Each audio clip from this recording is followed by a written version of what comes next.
Исәнмесез, хөрмәтле тамашачылар. Яңа гасыр каналында Кым сәгате тапшыруның чираттагы чыгарылышы.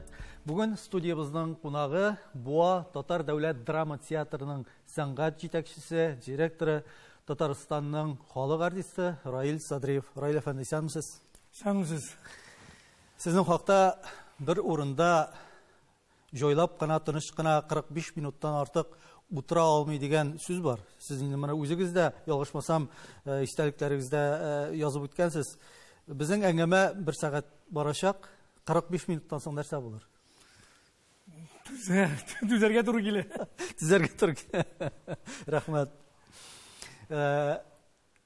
Белемегез буенча сез тарихчы. Казан дәүләт университетының тарих факультетын тәмамлаган, бүгенге көндә театр сәнгате, театр юнәлешендә эшли торган шәхесләребезнең берсе, әмма ләкин үзегезнең белгечлек буенча, ялгышмасам, техникум, мәктәптәме фәлсәфә фәнен укытырга туры килгән. Фәлсәфә бит инде ул төгәл фән түгел. Ул ничектер менә абстракт, анда абстракция күп дип әйтәбез инде. Менә бүгенге дөньяда барган үзгәрешләр, бүгенге пандемияга бәйле хәлләрне сез фәлсәфи яктан ничек бәяләр идегез? Фәлсәфә ул инде менә сез әйткәнчә төгәл түгел, күләме бу ниндидер бер күләмле бер. Мин метафизика төгәлрәк дип саныйм, чөнки метафизик яктан караганда мин үзем дә шулар рәтенә кертәм, метафизиклар рәтенә. Бүгенге пандемия ул иң кирәк әйберләрнең берседер дип уйлыйм. Менә югалтуларга карамастан, үлемнәргә карамастан. Хәтта мин әйтмәсем, югалтулар экономикада инде югалту дип баралар, бит барулар. Кеше ресурсы. Кеше ресурслар әле ул кадәр югалту, теге еллык югалтулар хисабында ул аерылып тормый. Ковидның бүгенге безнең тормышка килеп керүен бер концерт башлану белән тәңгәл китерәсе килә. Исәнмесез? Хәерле кич. Без үзебезнең концертыбызны башлыйбыз. Концерт барачак шактый гына вакыт. Эшләрегезне бетереп кергәнсездер. Минем исемем COVID-19. Мин башлап кына җибәрәм. Әле дәвам итәчәк матур-матур номерлар булачак дип. Менә кызганча каршы бу башлану гына булды. Әле димәк аның матур-матур номерлары булачак дип уйлыйсызмы? Бу гомумән ничектер менә теге барлап әзер микәнне тикшерү генә. Илләрнең ничек әзер икән, чөнки без бөтен илләр бәйләнеп икән шикелле тоелабыз. Доллар белән менә икенче бөтен дөнья сугышы нәрсә кирәк иде дип әйтерләр. Ну, шулар фашизмны җиңәргән дигән. Юк, әйтәләр бит Гитлер бит ул шул Евросоюзны төзәргә теләгән. Теге вакытта. Шулай аны финансировать иткәннәр Ватикан, бүтән бер анда ниләр, төрле Рокфеллерлар. Ягъни моны дөнья күләм өйрәнүләр дип аталар. Дөнья күләм өйрәнүләр. Өйрәнүләр. Раил әфәнде, әле без геополитикага тагын соңрак әйләнеп кайтырбыз. Бераз үзебезнең юнәлешкә борсак, сәнгать юнәлешенә, танылган шәхесләр арасында бигрәк тә артистлар, җырчылар, театр әһелләре турында сүз чыкканда, халык мәхәббәтен яулаган кеше дигән төшенчә менә әйтелә, халык мәхәббәтен яулаган. Бу инде төшенчә аны ничектер беренчектә үлчәп тә булмый, аның авырлыгы да юк, аны сантиметрлап та үлчәп булмый. Шул ук вакытта менә бу халык мәхәббәтен яулаган дигән сүз ул ни дәрәҗәдә объектив була ала сезнеңчә? Һәм шәхсән сезнең үзегезгә карата халык мәхәббәтен яулаган актер дип әйткәннәре бармы? Алай ук теге мин менә бик шигырьләр укыйм бит инде. Күп шигырьләрне куялар, анда һәман комментарийлар. Комментарийлар шундый бик ни була, күп кырлы, төрле. Мин эзлим һәр вакытта да кем каршы ничектер менә шундый әйткән, дөрес түгел. Күпчелек әйтәләр ничектер күңелгә үтеп кирип, менә кастәннәр чыгарлы иттереп укыйсың шигырьне дип. Мин менә шушы шигырь сөйләгәндә кай вакытта шуга үземне аңлыйм менә. Хәзер шушы фразаны дөрес әйтәм мин, шушы җөмлә дөрес әйтеләчәк, ул чөнки менә моннан чыккан була. Мин уйлыйм инде, мәгән салаватта да шулайдыр бу. Илһам абыйда да шулай булгандыр дим. Аларда җырда, мин шигырь сөйләгәндә. Безнең совет чорында шундый сәнгать дөньясында әйтем бар, искусство принадлежит народу. Ягъни сәнгать халыкныкы. Әле бер көнне интернет шилтәрендә менә шулай яңалыклар белән танышып утырганда Мәскәүнең яшь режиссеры Константин Богомолов дигән. Шуның интервьюсына тап булдым да, аның бер сорауга җавабы шаккатырды. сәнгать халыкныкы булырга тиешме дигән сорауга ул кистереп юк дип җавап бирде. Сез дә бит сәнгать кешесе. Ягъни ни дәрәҗәдә бәлким төшенчәләр үзгәргәндер бүген. Әллә алар башка заман кешеләрме ничек? Булырга тиешме халык? Без менә алар битен башка заман кешеләр дип әйтәсе килми монда. Соңгы 30 ел эчендә безнең бит менә үзгәрде, ценности поменялись урысча әйткәндә. Кыйммәтләр, тормыш кыйммәтләре үзгәрде. Ирләр хатын-кызга әйләнделәр. Ирдәүкәгә, армиягә бару ниндидер бер ул зур трагедиягә әйләнә башлады. Гомумән кыенлыклар ул тормышта. Алар булырга тиешле, гел диванда гына, гел комфорт ниндәге кырында гына яшәгән тиеш кеше алар булмый. Менә бу кешеләр, бу безнең бөтен илне вата торган әйберләр. Ил бит менә кеше адам баласы үзе генә бу дөньяда яши алмый. Яши алмый, аның янында кемдер булырга тиеш. Шуңа бугач аның янындагы кешеләргә ул үзе генә 50 кем булса да, аның янындагы кешеләргә ниндидер барыбер ризык кирәк. Шул кеше тарафыннан булса да. Богомолов бүген әйтә икән әйбит. Богомоловның бүген әйтүе ул үзенең фикерен әйтә. Булырга тиеш түгел дип. Богомоловның бүген шушы дәрәҗәгә җитүендә әгәр дә пионерлар сарае булмаса, әгәр дә Совет иленең билим бирә торган шушы системасы булмаса, әйбит, андагы кешеләр белән чашуу булмаса, шушы либерал вакытта килеп чыккан 30 ел эчендә ил ватылган вакытта килеп чыккан аңа тудырылган шартлар булмаса, ул бүген була сөйләр иде микән?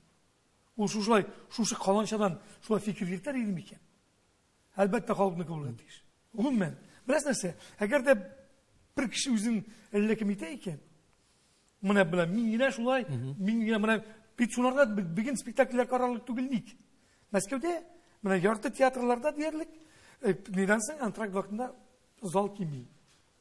Бер шундый яртысыннан кими кала.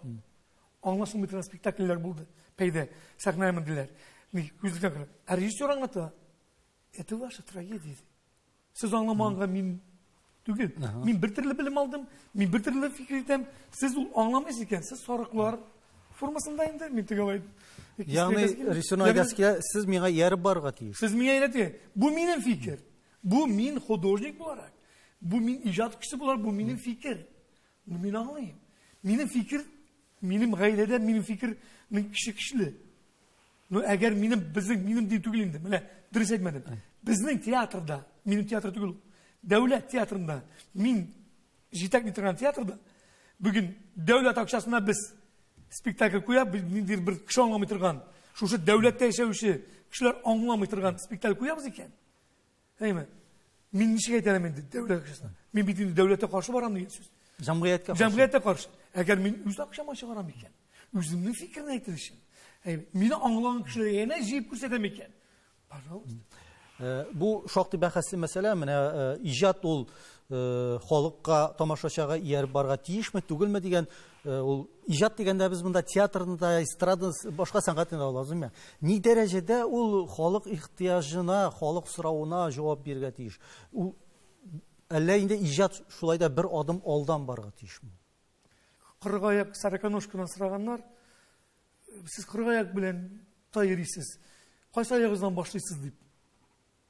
Ты уйлый башлаганда, атлый алмый башлаган. Атлый алмый битте. Уйлама. Бу җиреп киткәч ни? Кешелек дөньясында кем бар? Баштан атом бомбасы, баштан ничек булырга тиеш? Тавыкмы, яки булмаса йомыркамы? Менә ул һаман бәхәс. Халык гомумән халыкны алсак, аның шушы Богомолов әйткән гомумән классик җыр сәнгатен Тухау оркестр концертларында була торган кешеләр саны әйтәләр 3%-тан 5%, 7%-га кадәр генә. Калган 93% ул күп кырлы. Ну аның күпчелеге бит менә поп сәнгать кирәк. Безнең эстрадаларны сөйләләр, менә билдән түбән сөйлиләр диләр. Кемгә трансфер кирәктер бәлки. Кемгәдер. Но кем кайдыр омтыла, алар үзләре эзләп табалар. Күпчелек сәнгатьне алай бүлергә минемчә аны беркем дә бүлә алмый. Сезнең моңарчы бирелгән интервьюларыгыздан бер цитата. Минем тормышка, дөньяга, җәмгыятькә карашым башкачарак. Мин аларны үземчә кабул итәм. Тормышны Раил Садриевча кабул итү ул ничек? Тормышны Раил Садриевча кабул итү җиңелрәк, но аның өчен теге хәзер мин кая минем бер теория чыгардым үземә. Кукуруз кыры дип атала ул. Кишер басуы бар хәзер. Кукуруз. Ник кукуруз? Чөнки кукуруз биек үсә. Иң биек үскән кукуруз, 2,5 метр, 3 метрлар булгандыр инде теге. Ансы ул тяжелый якларда үсә торган кукуруз. 2,5 метр. Адам баласыннан биегрәк кукуруз. Адам баласы кукуруз кырына кирсә адаша. Адаша, кая барганын белми, әгәр дә ориентирын югалтырга мөмкин, каядыр ничек килеп чыгарыр микән. Ким инде кукуруз кырына каланчадан карап тора истән. Ул тегенең ничек адашып йөргәнен күрә. Һәм ага акырып юл күрсәтә. Бу диде, менә бара кирәк. Мин кеше гомеренең һәр бер елын 1 сантиметр дип алсак, менә мин хәзер Ленин бабай яшендә, минем инде кукуруз буеннан мин биегрәк. Мин 5 метрда 40 сантиметр. Кукуруз белән бәрабәр чагыштырганда. Мин кукуруз кырын менә шулай карый алам хәзер. Мин күрәм күп кая адашып йөргәнне. Но 20 яшьлек егетләр, 25 яшьлек кем кукуруз белән тигезәле, алар аны күрә алмыйлар. Һәм алар әйтәләр, юк, синең нәрсә каян беләсең? Мин әйтәм, менә мин күрәм кукурузны. Без дә кояшны күрәбез, син шикел. Алар үзләренчә сөйләр. Килү белән китү арасында мәгънәле тормыш булырга тиеш. Бу шулай сезнең шул канатлы сүзләрегезнең берсе. Мәгънәле тормыш дигәндә бу сүзгә нинди мәгънә ята? Тавтология булса да әйтәм. Һәм сезнең менә тормыш дәврендә мәгънәсез чорлар булдымы? Мин хәзер шундый анализ ясагач, мәгънәсез чор дип барган вакытлар минем әйбәт. Минем күп хаталар хәзер менә бүгенге көннән караганда, күзгеннән көннән дәлли башлыйм, кирәк булган икән аңа барса. Кирәк булган минем шушы юлга килеп чыгарга. Минем шушынны бүгенге халәтем өчен, шушы тәҗрибә өчен. Тәҗрибә. Сораганнар бит, сез шу хәтлек акыл ясә. Кайдан булай шулай тудыгызмы юк? Кеше шикелле тудым. Ничек булды? Тәҗрибә. Тәҗрибә ничек җыйдыгыз? Тордым, егылдым, тордым. Менә шулай җыйла, хаталардан җыйла тәҗрибә. Килү белән китү арасы, беләс, шундый зур әйбер, иң катлаулы әйберләрнең берсе һәм иң гади әйберләрнең берсе дип алдым мин. Кеше шуңа сорау таба алмый. Кеше килә һәм китә. Килү белән китү арасында нинди гомер яшәсен дә белми. Үзе теләп килми дә шикелле, үзе теләп китми дә шикелле. Һәм ник яшәгән? Ник яшәдем син? Менә шулай йорт кырга балалар. Бала синең менә син балаңа бер төрле сөйлисең. Бит ата белән ана барыбер алар теге зур бер зур акционер шикелле. Үзләре рәхәттә бер эбришләр. Рәхәттә. Шул рәхәтнең җимешен нинди була икәнне белмиләр. Кызмы малай микән була икәнне белмиләр. Ниндирәк характерда булмыйлар. Кемнең күп малган икәнне белмиләр. Но аннан соң акционерлар шикелле дивиденд көтәләр. Дивиденд көтәләр. Менә шуң шикелле. Ну алай әгәр шушы үзеңнең кебекләрне нидершеңгә табыр булдырышыңа тормышка килсәң, ул дөрес әйбер түгел. Без аның өчен артык аңлы. Адам баласы бу тормышка минемчә керә, сабак алыр өчен дәрескә кергән шикелле. Мәдәният өлкәсендә Татарстанда 2030 елга кадәр мәдәни үсеш стратегиясе эшләнде. Аның иҗтимагый тыңлаулары булды. Аны инде мәдәният министры Ирада Әюпова үзе җиткерде киң җәмәгатьчелеккә. Ягъни ул хөкүмәт тарафын яклау тапкан чиракта инде гамәлгә көнкүрешкә кергә тиеш. Сез ни дәрәҗәдә менә бу мәдәни үсеш стратегиясе белән хәбәрдардыр? Гомумән һәм әгәр дә хәбәрдар булсагыз, аның бүгенге шартларда мөһимлеге. Иң мөһим бу беләсез нәрсә? Бу бик кирәк әйбер, күптән кирәк әйбер. Мин моны хуплыйм. Бу мин әйткәнем бар шундый фраза, әгәр укыган булса, бер интервьюда әйттем. Бу без менә Казанның Үзәк вокзалында поезд Салих Сәдәшнең җиңү маршын уйлап торганда, ишекләр ачык торганда, сәгатьләр буе торганда шушы заман дигән поезд, замана поезды торганда, без татарлар шунда кирдек, чыктык, нидер вакытта кирип шунда ук туплана алмадык. Әбит, мин университетларында гомумән шушы Татарстанда күбәйбер эшләнде. Күбәйбер эшләнде. Ну, дим, хәзер поезд җитте Арча станциясына. Аннан Кукмара булады Татарстанга чыгып китәчәк. Хәзер шушы менә бу безнең хәзер тиз генә аңлап алдык. Арчага барып җитеп, Поезд әле ул уратып бара. Без туры юлдан гына барып җитеп, шушы поездның соңгы вагонына кереп, шушы замана белән бергә киләчәктә татар дигән милләт шушы поездда булырга тиеш. Мин моны хәл зур мөмкинлекләр аша татарга. Мин әйтәсе килә беләсез ишек. Татарның bir шундый ачыш булды, үзем ачышлар ясыйм шулай. Урыс япон сугышы иң Россия өчен иң шундый шулардан революция беренче килеп чыга. Иң авыр сугышларның берсе. Шундый современный эскадра барып, берничә япон корабы, күпме йөзләгән, 100 меңнән артык кешене әсиргә алып, юкка чыгара инде урыс флотын. Бик шундый бик аяныш була, һәм революция башлана. Патша элеккечә дитәл революцион ситуация бар килә, астагылар элеккечә яңаша яшь, патша яңаша әйдәр ителми, астагылар яши алмый, искечә теләми, искечә каршылыклар килеп чыга да революцион ситуация туа. Шушы кризис вакытларында татарның мөмкинлекләре ачыла. Гасыр башында безгә бирелгән кризистан иң татар файдаланып калган милләтләрнең бер татар. Ул театрlı булып калды, ул газет журналы булып калды, ул Тукайлы булып калды, ул булып калды, бөтен Әмир ханлы, гумән телле булып калды, телне саклап калды, һәм шулай революция килеп китте. И шу революция 10 елга таганы саклауны дәвам итте. Сугыш алыннан татар латинга күчерделәр. Аннан латинга кириллицага күчерделәр. Бу бит безне бетерер өчен шулай. Безнең теге источникларны, чыганакларны укып булмасын өчен. Менә мин укый алмыйм аны. Күп мәсьәләләр калганда, латинча да, гарәп телендә, шрифтында. Һәм сугышка кирип китте. Сугыш тагын татарны саклап калды. Потому что ил белән килгән әйбер. Сугыштан чыккач, әле башланды, һәм 70нче елларда уже трамвайларда, троллейбусларда, Казанда, колбаса чиратында уже татарча сөйләшә башласаң, уже мушла карыйлар. Һәм 90нчы еллар кризисы тагы мөмкин тудырды. Булардан да яхшына файда алып калдык шикелле. Менә 30 ел үтте. 30 елдан тагы шушы кризис туа. Хәзер менә бөтен без татарның бүген исән акылы белән, җәмгыятьтәге булган исән акылы белән менә бу шушы адымларның берсе, без шушы эшләрне эшләргә тиеш. Менә Мәдәният министры Ирада Әюпованың стратегия буенча җиткергән аның берничә төп юнәлеше бар. Менә сезгә шуны укып китим әле. Җәмгыять тормышында өстенлек сәүдә үзәкләрендә сатып алулар түгел, мәдәни казанышларны системалы куллану булырга тиеш. Кыскасы, халыкны ничек итеп сәүдә үзәкләреннән клубларга кертергә. Бундай проблема торамы безнең? Юк. Проблема бөтенлеккә тора, мәдәният өлкәсенә түгел. Ирада Хафизянны әйтә мәдәният өлкәсенә. Безнең бит әле менә без ничек халыкка сәүдә министры әйтергә тиеш. Бөтен сәүдә ныкталарында бурга тиеш татарча бөтен әйберләр, татарча ниләр, татарча килеп кергәч интервью татарча булырга тиеш. Күп әйбер татарга шуның белән бөтен өлкәдә фронт белән барырга кирәк. Дип уйлыйм мин. Менә бу җирдә. Бу мәдәният өлкәсенә туры килгәндә. Аннан соң менә балалар актанышта да, буада да, Шүпрәлдә дә алар кичкенә балалар урысча сөйләшәләр.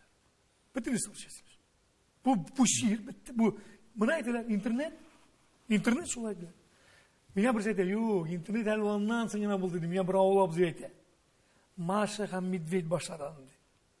Шул сәбәпче. Мин уйлыйм да Маша Медведь. Бит кишләй бер.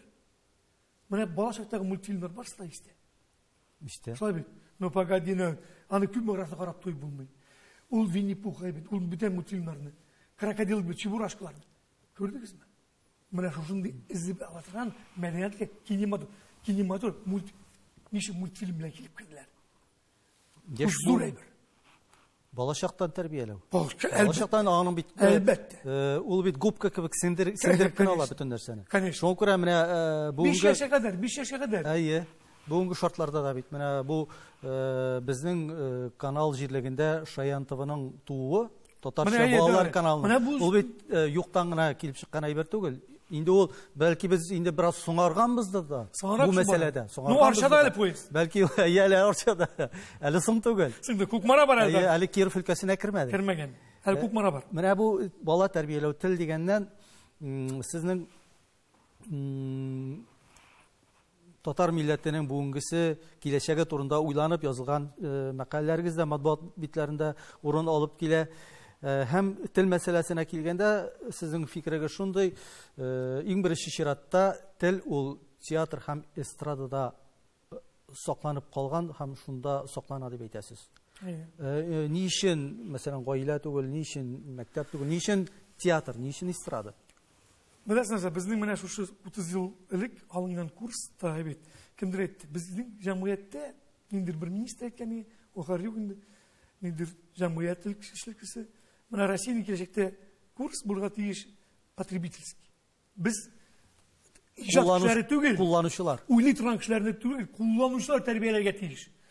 Менә әгәр дә без шушы кулланучылар тәрбияләүдән китсәк, әгәр дә шын кешеләрне, милләт кешеләрен, гражданнарны тәрбияләй башласак, җәмгыятьтә дә температура үзгәрә, атмосфера илдә ныгыячак, гомумән бөтен өлкәдә прогресска кирип китәчәкбез. Минем хатын урыс теле укытучысы, миңа киевешкәнче татарча бик начар белә иде. Урысча игезәкләр, мин малай хәрәкәт тугач, урысча сөйләшәм. Мәйтә Фролова акырып җибәрәм шулай. Безнең Фрол дигән авыл бар. Урыс авылы. Фролова дип акырам. Бүген минем хатын миннән яхшырак татарча сөйли. Малай сәләттә, менә сәләтнең булуы яхшы.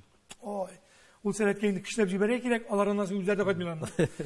Һәм сәләтнең булуы. Малай бәйлдә, менә малай инде институт бетерде, Кытай телен укып, эштә эшли, һәммә сәләттә.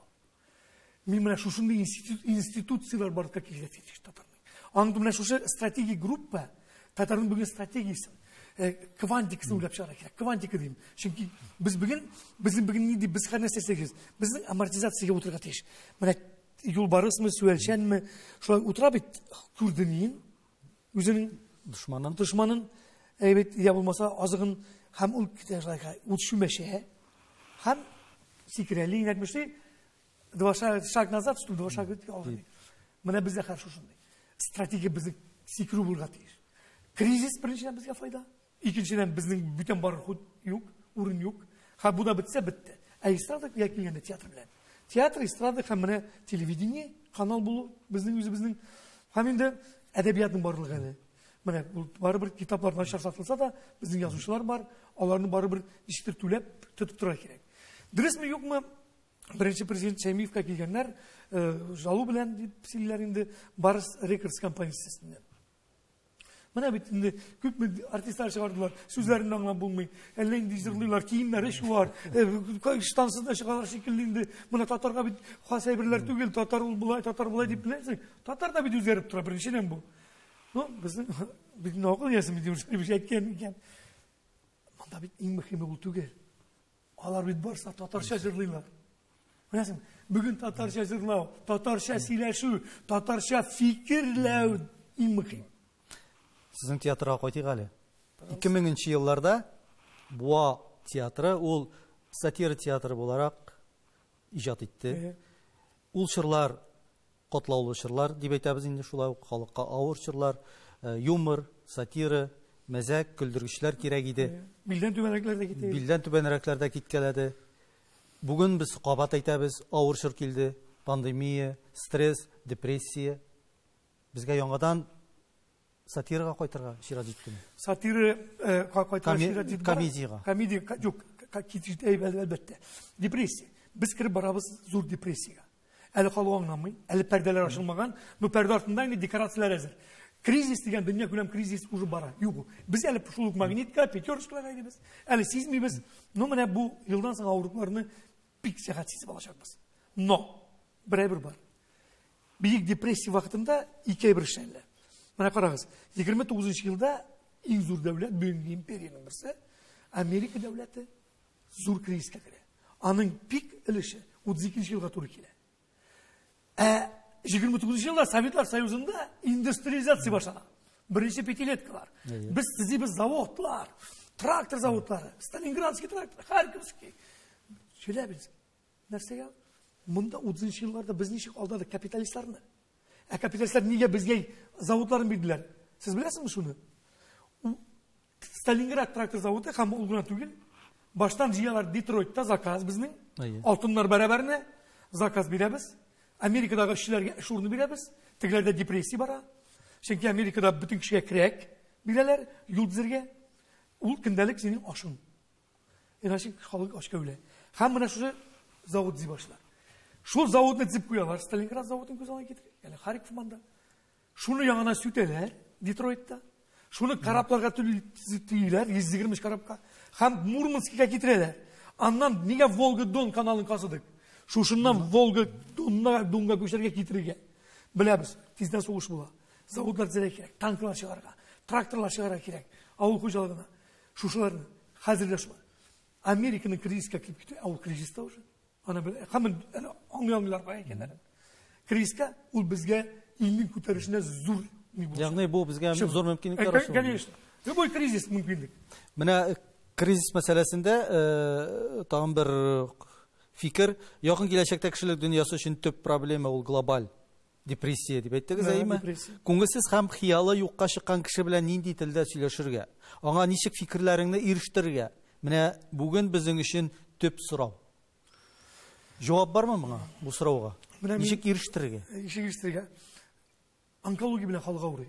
Авыру туктамады бит. Бара. Пандемия килеп чыкты, тамамлады барсында. Онкология дәвам итә. Но онкологиядә кеше яши ала, ширне җиңә, монда фикерне үзгәртергә кирәк кешене. Кешене менә шундый бер ноктада туктатырга.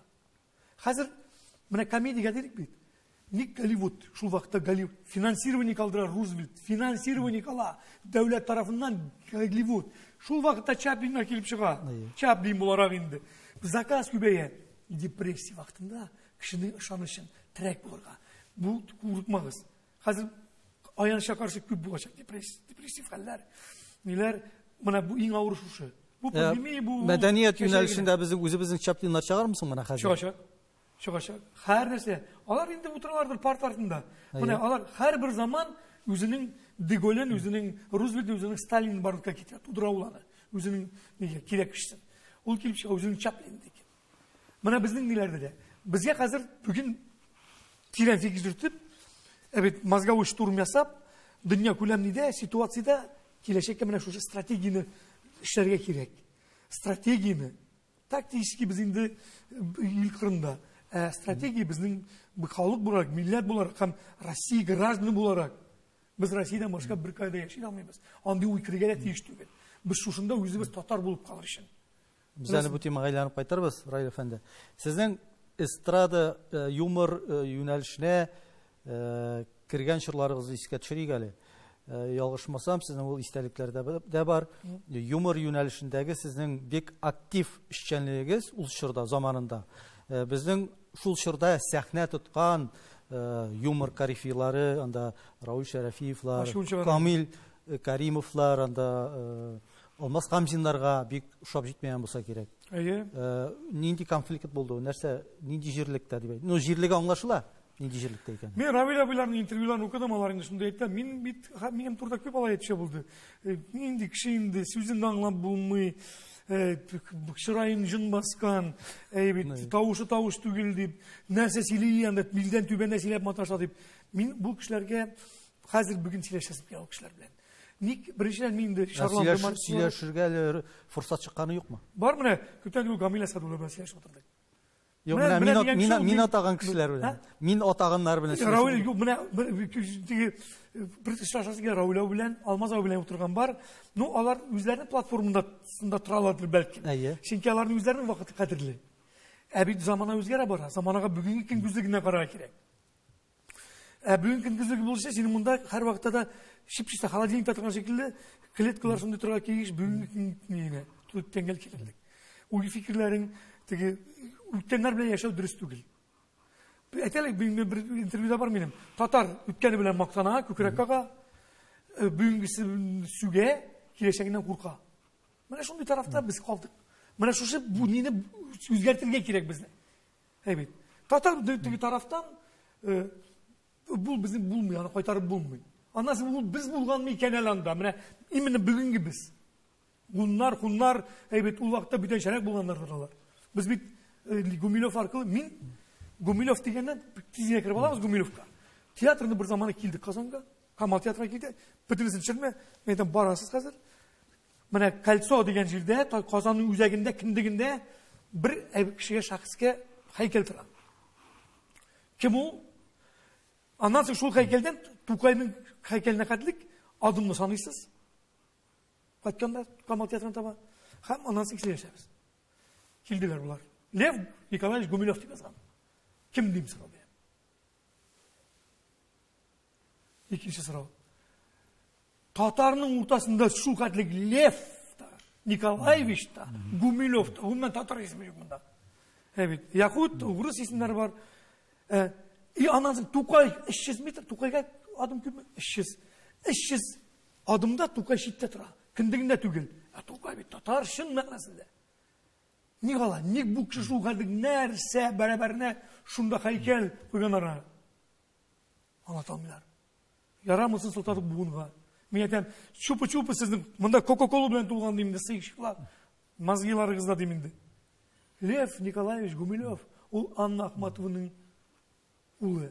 Кім ол Анна Ахматова деп бірсейті? Айтам, шағир оны ұғымаған. Ярар, әне қойғандар. Шынки мәден, өмір бойы татарларыны яқлаған кіші ол. Атклеветі деп аңлата. Ең әйбәт, аның татар турында еткені, ең әйбәт қызметлерінің бірісі, пассионарыңыз бойынша. Ол, аның бір қызметі шулай деп атала. Киевская Русь и Великая Степь. Ол мен Рус дәулеті, ол Киев дәулеті құрларында. Смоленск, Брянск, Белоруссия, Украина, Малороссия. Вот. Ә мұндағы біздің ол Абрусевші мардыва орыс дегендеріміз. Біз бітін дин бүтен бұл ақырында не Абрусили. Біз соңа қалған. Ә Гумилевның еті, шуңа көре біз жиналған милләт.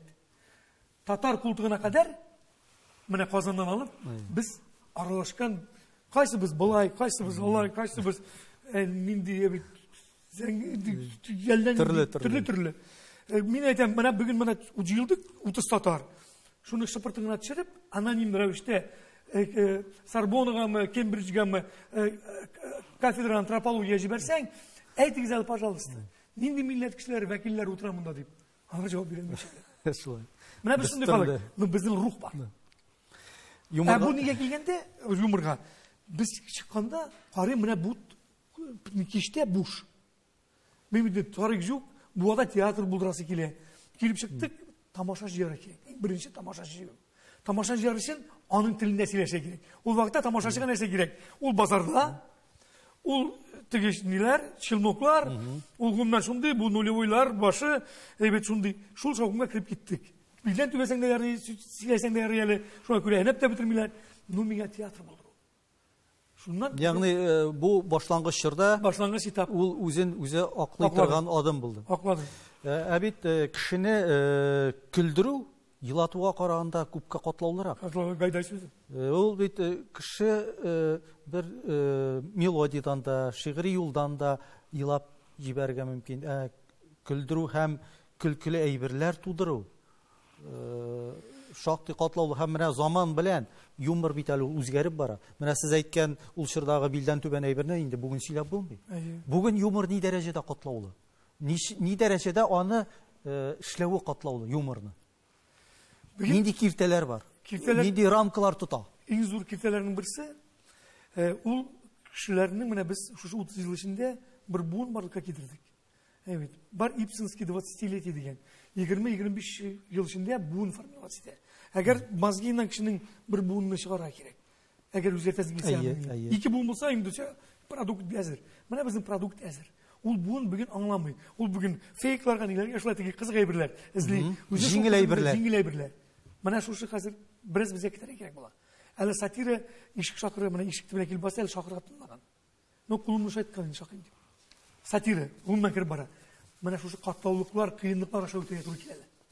Депрессиялар аша, шушы ковидлар, шушы ғылымнан дүния көлем кризис. Бұл бит, дүния көлем кризис қазір теге сенің ғайлең ауырлық келді де, сенің анда ярты ғайлең қаласа қаласын юққа шықты да, анда күршілерің юққа шықты, нешіктір бит дүния ғымырды тұрмыш бара.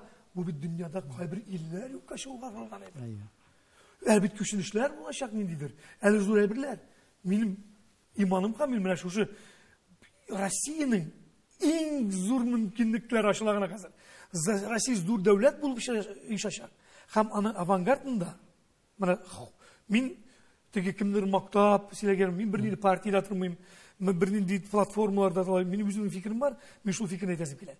Россияның келешегі үмітлі. Менің мұнда сен нендей татар, татарларының язмышын білесің бит деп әтішілерге әтесім келе. Татарның язмышы енді көптеннен Рәсей білән бәйлі. Біз бәлкім бүгін Рәсейнің құтқарушыларыдыр. Хам шулай да ол. Әгәр дә Курганнан я Киров өлкәсеннән Татарстанга килеп керәсең, Задорнов әйтмешли. Һәм күрәсең, кем аның авангардында бара? Мәскәү белән Питердан кала, Татарстан бара. Без бит каягына чыгып йөрмибез. Без бит соңгы вакытта, күрдеңме, Рубин килеп чыккач, сүктеләр бер заманны. Бөтен акчаны тыгалар Рубинга. Мин бер зур абзый сөйләде. Менә теге Медеу Шарипишинде китереп суккан. Ул сәясәт дип әйтте футболны. Мин аңа килешәм. Казанның энергетикасы үзгәрде. Без бит ул Казанга студент булып килдек поездда, без бит капчыклар, барангылар ташып. Biz bit bu Kazan'ın nindi bu Babın Ramı'ndaki mин şunda üstüm yani bilen en yok kandalik 40 bilin yartında üstüm min. Evet andaki bütün bu Mısır'da ise bu elde bana brisket çizseler yani elle koyan tanıyım. Şul işler yok. Kazan üzger, energetik üzger, Tataristan gümben üzger. Менә siz Россиянең киләчәге бик өметле дисез. Әгәр дә геополитикага карасак, бүгенге көндә мәсәлән. Шул Украинадагы хәлләр, менә килеп кушылды Белоруссиядагы чуалышлар име. Хәзер менә Молдова ничектер кайный башлады име. Шул илнең көнчыгышында Хабаровск өлкәсендә анда менә Мәскәү сәясәтен хупламаучы катлам вәкилләре име. Менә шуларны ишеткәч, шуларны күргәченнән ниндидер бик оптимистик рух барлыкка килмәгән шикелле. Киләчәк мәсьәләсендә. Ул гомумән шулай тоела, бу тоемлау. Бу агония дип атала. Менә кешенең үләр алдыннан шундый бер нитеп аласы. Ничек аңламый шәй бит. Китерә кирәк, аңламый әле. Бу эшләнәләр, бу махсус эшләнәләр әйберләрнең берсе, чөнки бу каршылыкларның, соңгы каршылыкларның берсе. Рынок дигән әйбернең нәрсә икәнен беләбез хәзер, дәйме? Әгәр базар булмаса, синең продукцияңны беркем алмый. Белоруссиядә, Украинада ул милләт кешеләр миңа ачуланмасыннар, аларның тыңлап, карамыйлар да, карап ничектер эләксә YouTube'дан итсәләр, бер сәтгә може син шундый фикер әйттең дип. Бу фикер турында бер 10 елдан соң утырып сөйләшәләр. Бөтенесе шушы Рәсәй кырында җыелачаклар. Кире ана карнына кайткан шикелле кайтачаклар. Чөнки шушында бу илнең мөмкинлекләре, аның ике палатасы бар. Ни өчен Рәсәй өчен сугыш бара күптәннән? İngilizler tarafından gümür-gümürge. Алар bütün koloniyalar dünyada koloniyaga aylandırdılar. Evet, Avustraliyalarını, Amerika'nı basıp alanlar. Рәсәйнигә басып алмыйлар. Менә иң бер нинди плата Западно-Сибирская һәм Восточно-Сибирская ике плата бар. Азия белән Европа очрашкан шундыйрак җирдә урнашкан. Беренчедән булар беркайчан да җимерелмиләр. Бер нинди җир шарында булган катаклизмларга бирешмиләр. Ничек башлап торачаклар? Анда иң зур резервуарларның берсе тора. Өченче резервуар дөньядагы пресс су. Evet, andagы bütün Менделеев таблицасындагы маддалар бар. Evet, анда ресурслар бар, анда легкий, анда урманлар, bütün нәрсә бар. Менә шушы bütün бер кызыксыра, Россиянең потенциалы. Ул инде күптән менә без сүгәбез җитәкчеләрне, evet. Мин үзем җитәкче, кичкенә генә бер театрда. Семьяда, гаиләдә баш булып булмый кай вакыт. Evet, аңлатып булмый. Ничек илдә аңлатырга тырышасың? Катлаулы ситуацияләргә сезләргә туры килә. Үзеңчә эшләргә. Аларга җиңел түгел. Но мин сизәм, әкертен генә үзеңчә эшләп баралар, истәгеләр һәм Россияны бер матур җиргә китереп чыгачаклар. Ягъни стандарт булмаган карарлар аркылы матур җиргә китереп чыгар. Матур җиргә килеп чыга. Ул тиз арада, әйберләр тиз бара. Мин уйлыйм, менә җитмәк, Данил, без уканда дәрес үтмидер әйбит. 45 минут менә башладык, шуннан утырып тора алмыйдым. 70-нче еллардагы, менә 10 елдан 70-нче еллардагы 5 ел бүгенге 1 елга сыя. Бүгенге 1 елда үтә. 80-нче еллардагы 4 ел, 90-нчы еллардагы 3 ел, 2000-дан 10-нчы елга кадәр 1 ел һәм бүгенге менә шуга тиз бара. Тизлек көчле. Һәм уй. Буага кайтыйк әле кабаттан. Остап Бендер Васюкины дөнья күләм шахмат башкаласы итәргә җыенган кебек, Раил Садриев ялышмасам буаны театр башкаласы итәргә җыена. Мин моны нәрсәдән чыгып әйтәм? Сезнең менә берничә ел дәвамында үткәрелгән театр фестивале буа, анда диалог киңлегендә исемле фестиваль оештырдыгыз. Быел инде пандемия белән бәйле рәвештә ул ялышмасам үткәрелә алмады. Кичерелде, әйе. Нинди чебен эшләде менә шундый зур эшне эшләргә.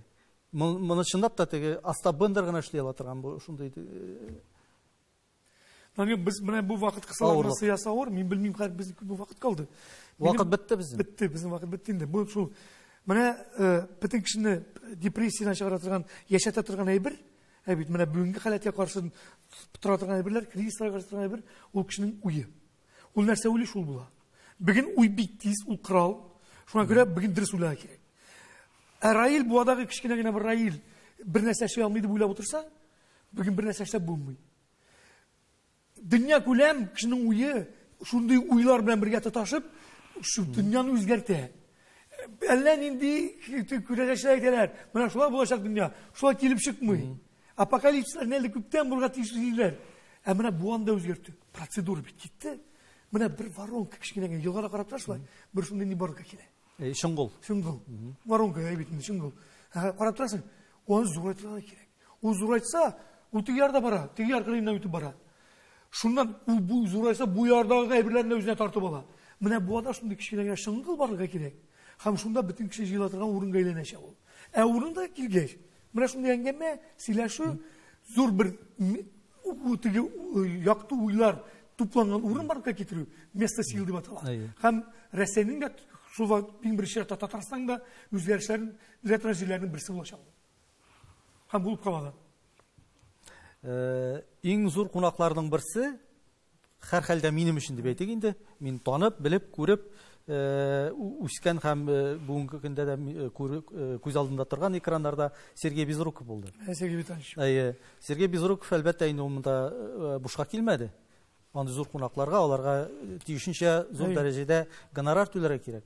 Шул рәвешле Раил Садриевның да ниндидер фестивальләргә чакырганда үзенең таксысы бармы? Мәҗлесләргә чакырганда диткәндә бар, әлбәттә. Ну бит инде адәм баласы ашы инде, ну без инде бик теге андый кыйммәт. Тыйнак кына. Теге без дөнья күләм танганда без татар дәрьясында гына yüзүчеләр. Ну татар дәрьясы зур бит әле Россия күләмендә караса. Кай татар кайда гына юк. Сахалинда да. Шулай дөрес. Татар бик күп, без аны ялгышабыз гына. Монда канәгатьлек шире булырга тиеш. Һәрбер нәрсә төбе булырга тиеш. Мин бер көн утырдым, әйттем бит, мунча ташы ни белән утырдым, Гамил белән, Асадулла белән. Бик күзәчле кеше. Без киләчәк турында сөйләштек. Синең белән сөйләшкән шикелле. Мен Данил, минем юбилей килгәч, исеңдәме? Конверт бирдегез. Миңа бүләк итеп. Шунда фикер әйткән идем. Менә бу конвертта без сиңа шугал акча салдык. Әгәр шуны ачкач канәгать булсаң, аны сиңа нормально. Өмет бара сиңа. Әгәр шуны ачып шул акча канәгать булмасаң, синең нужен малап парень, давай үзең өстендә эшлә. Безәми то дигән шикелле. Ачтым, канәгать булдым. Инде матди байлык турында сүз чыккан икән, матди байлык, рухи байлык, алар бит инде параллель яшиләр. Параллель яшәргә тиешләр, әйе. Әмма ләкин бүгенге көндә бар шундый кешеләр бары тик матди байлык белән генә, шуны гына уйлап яшәүчеләр дә, рухи байлык белән генә яшәүчеләр дә бар.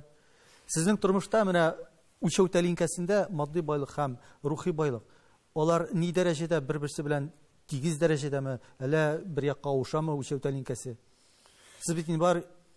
Сез бит тормышка килгәндә 90-нчы елларда бизнесмен булып башлагансыз. Бүгенге көндә сез иҗат кешесе. Ягъни сездә инде аның икесе дә бар. Бар. Тегесе дә кирәк булган нидер дәрс сабак алыр өчен. Тәҗрибә өчен. Мин үлчәү нидә туган, билгесендә мин тигезрәк кебек. Мин менә бүген зур олигархларны, аларның балаларны, гаиләләрнең мажорикларын дип инде. Аларның бит менә әтиләрен иләре киндер урынында булганнар да, шуннан балалар ул хезмәтне эшләмәгәннәр, әтиләр хезмәтен. Балаларга җиңел килгән әйбер. Җиңел килгән җиңел китә. Ул закон. Ул тегендәге закон. Кеше уйлап торган. Һәм ул революцияләрне сәгәшә. Революция кем сәгате? Яңа әйләндерә дә баса. Бер Вивекандның шундый сүзе бар. Революция это время шудр. Шудрлар иң түбән кастадагылар искә чыга. Был никем стал чем, бит. Менә шушылар нәсе өчен элек булган төпле ниләр. Бүген дөнья белән кемдә идарә итә? Төпле финанс. Оксфордлар, Кембриджлар бетергән буыннан буынга айрым ниләрдә тәрбияләнгән. Бит, акча белән теге ниндигенә миллиардлар өстендә утырып та бүтән тәрбиялап дөрес, бит, айык караган ниләр.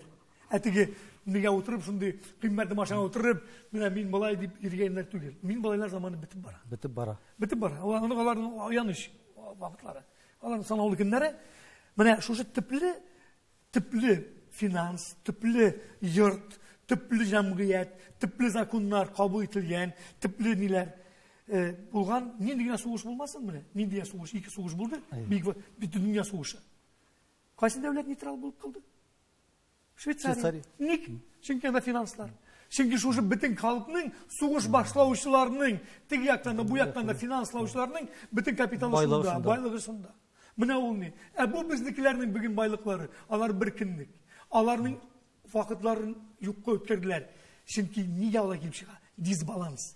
Рухи патни юк. Җирлек юк. Шушы акчага.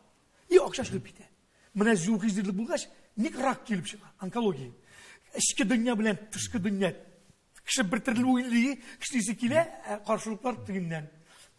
Каршы барашын янып бүтәнчә тәрбияләгәннәр, ул үзен шулай тәрбияләгән, һәм аның эчке дөньясына барырга килә. Шулай ул шул онкология җиңгән ала. Уйларын үзгәртсә, уйлар юнәлешен бүтәнчә уйлый башласа, шиккәрәк китеп бараса.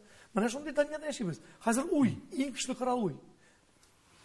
Инде ком сәгатенә Раис Садриев килеп, сез әле мине белмисез дигән шигырьләр җыентыгы белән тамашачылар арасында премьера белән чыккан кешеләрнең, артистларның берсе, бер шигырь укымаса, минемчә, бик тулы булмас безнең тапшыру. Шигырь зымбырга тисме кыскам. Шигырь фәлсәфи әйткәндә тамашачы туймаслык.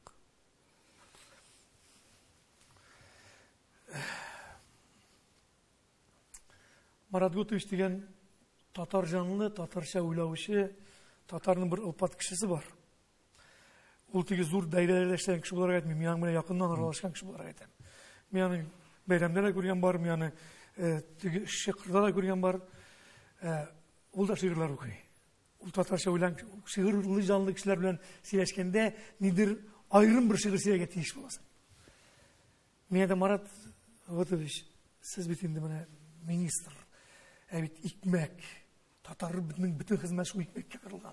Безнең буа җирләре бит инде бонитет земли 98%. Мин әйтәм, 4 юллык шигырь. Гомумән, җәмгыять турында да, галәм турында да, һәм бүгенге шушы икмәк турында да. Илдус Гыйләҗев дигән Азнакай районында мәрхүм 19 мартта үлде.